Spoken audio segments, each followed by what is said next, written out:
예, 안녕하십니까? 김경원입니다. 손자병법은 손무라는 사람이 썼는데요. 이 사람은 원래 제나라의 사람이었죠. 그런데 당시 신흥소국이었던 오나라의 왕인 함려라는 사람의 브레인이 돼서 이 오나라를 강국으로 올려놓았습니다.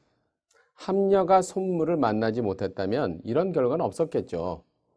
다음의 전쟁 사례하고 경영 사례는 리더에게 유능한 참모가 얼마나 중요한지를 시사합니다. 1950년 6월 25일 새벽에 북한 인민군은 선전포고도 없이 38선을 넘어서 남침해왔습니다. 몇 년 동안이나 소련의 도움으로 철저한 남침 준비를 해왔던 인민군에게 국군은 분전했지만 상대가 될 수 없었죠. 침공 개시 후에 불과 3일 만에 수도 서울이 점령당하고 이후에 국군은 패주를 거듭하면서 7월 말에는 낙동강까지 밀렸습니다.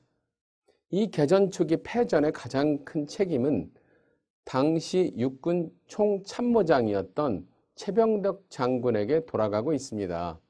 1937년 일본 육사를 졸업한 이 최 장군은요, 먼저 이 북한의 남친 징후에 대한 정보를 무시하거나 관련 보고를 다 묵살한 책임이 있습니다.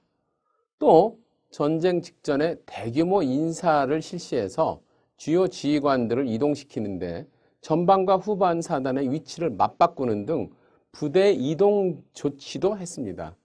이는 지형을 충분히 파악하지 못한 상태에서 유교가 터지자 적의 공격을 당하게 된 이 국군이 지리멸렬하게 밀리게 된 원인이 되었죠. 지형도 잘 파악을 못했으니까요. 그러나요, 초기 패전의 모든 책임을 당시 36살에 불과했던 이 최 장군에게 묻는다는 것은 무리라는 주장이 있습니다.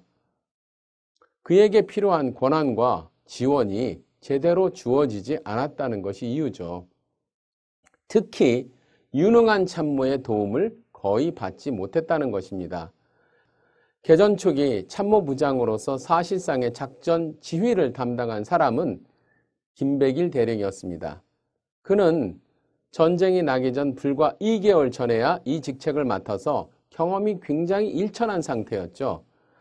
이 전쟁이 터지자 최 총참모장은 거의 3일 동안이나 정부나 국회가 소집한 회의 등을 쫓아다니다 보니까 육군본부를 지키면서 화급한 부대 이동, 작전 지도 이런 결정은 다 김백일 대령이 맡아 하게 된 거죠.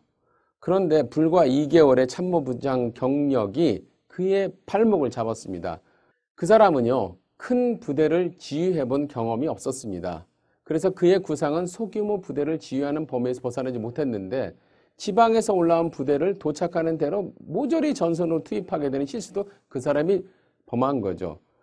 만약에요, 개전 초기에 최병덕 총참모장이 반격의 큰 방향만 정한 상태에서 좀 더 세부적인 전략 수립 및 실행에 나섰더라면 적어도요, 개전 초기의 국군의 괴멸적인 패주는 막을 수 있었을지도 모르겠습니다.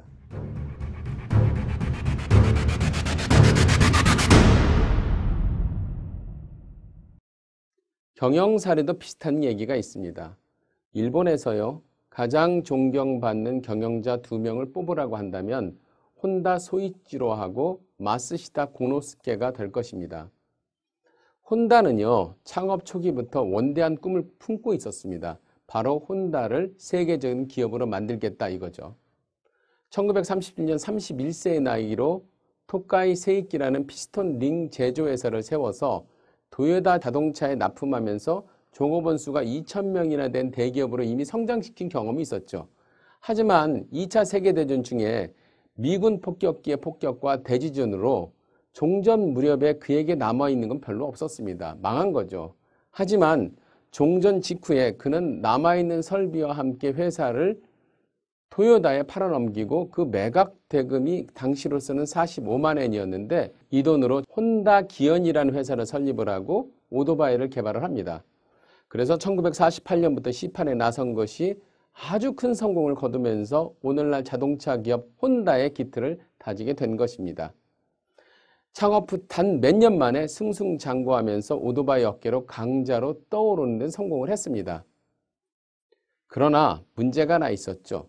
혼다는 뼛속까지 기술자였습니다. 원대한 비전을 가지고 있었던 것이 다른 기술자와는 좀 다르긴 했죠.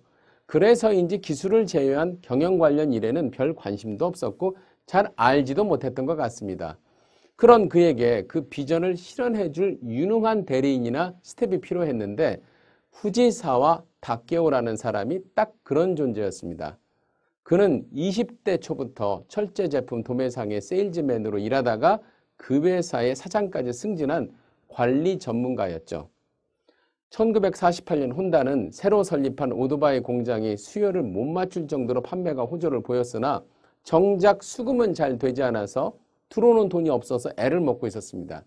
그래서 자기가 잘 모르는 판매 관리 등 재무를 맡아줄 사람을 찾고 있던 중에 어떤 사람이 소개시켜줘서 후지사와를 만났죠. 첫 만남부터 이 두 사람은 의기투합을 하게 됩니다. 그런데 어떤 합의를 했느냐? 제조 및 기술 부분은 혼다가 맡아줄 테니 돈 문제는 후지사와가 맡기로 하되 서로 상대방의 영역은 침범하지 않기로 약속을 하고 다음해 3월부터 도쿄의 판잣집 사무실에서 일을 시작을 하죠. 두 사람은 처음 2년간은 행동을 같이 하면서 많은 대화를 나누었는데 이런 오랜 대화를 통해서 세계의 혼다라는 목표를 확고히 세웠다고 합니다. 이후 후지사와는 혼다를 도와서 회사의 성장을 주도했습니다. 여러분의 경영 위기를 판매 드라이브와 수금, 은행 설득 등을 통해서 벗어나는 한편 혼다에게는 시장이 필요라는 제품을 만들어 달라 그런 요청으로 시장의 수요에 대응토록 했습니다. 또한 혼다가 경영 일반에 대한 관심을 끊고 소신껏 제품 개발에 매달릴 수 있도록 비싼 설비를 구매해 주는 등 과감한 지원도 아끼지 않았습니다. 그는 규모가 날로 커지는 회사 내에서 재무는 물론 인사 시스템까지 체계적으로 구축해 나갔죠. 이 결과 기술자들이 승진 등의 스트레스에 벗어나서 연구에 전념할 수 있도록 만든 전문직 제도 등이 도입이 되었죠. 또한 이 두 사람은 손을 맞잡은 초기부터 의기투합을 했던 글로벌화에 대한 최초 약속을 잊지 않고 이 비전을 어떻게 해서든지 이어나갔습니다. 예를 들어서 회사 내에서는 땅덩이가 넓은 미국에서는 오토바이가 적합지 않다. 그래서 미국 진출은 무모하다는 견해가 많았지만은 후지사와는 미국 진출을 밀어붙이죠. 소비 대국인 미국에서 성공하지 못하는 상품은 국제 상품이 될 수 없다라는 신념을 갖고 있었기 때문입니다.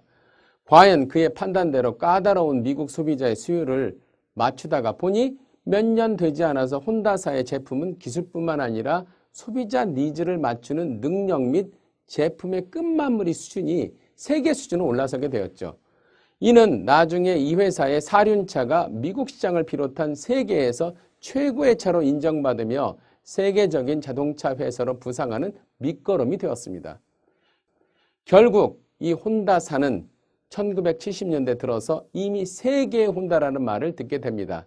혼다는 큰 비전을 갖고 있었긴 했지만 이를 보좌한 후지사와라는 사람이 없었다면 그 큰 꿈은 결코 현실화되지 못했을 것입니다. 감사합니다.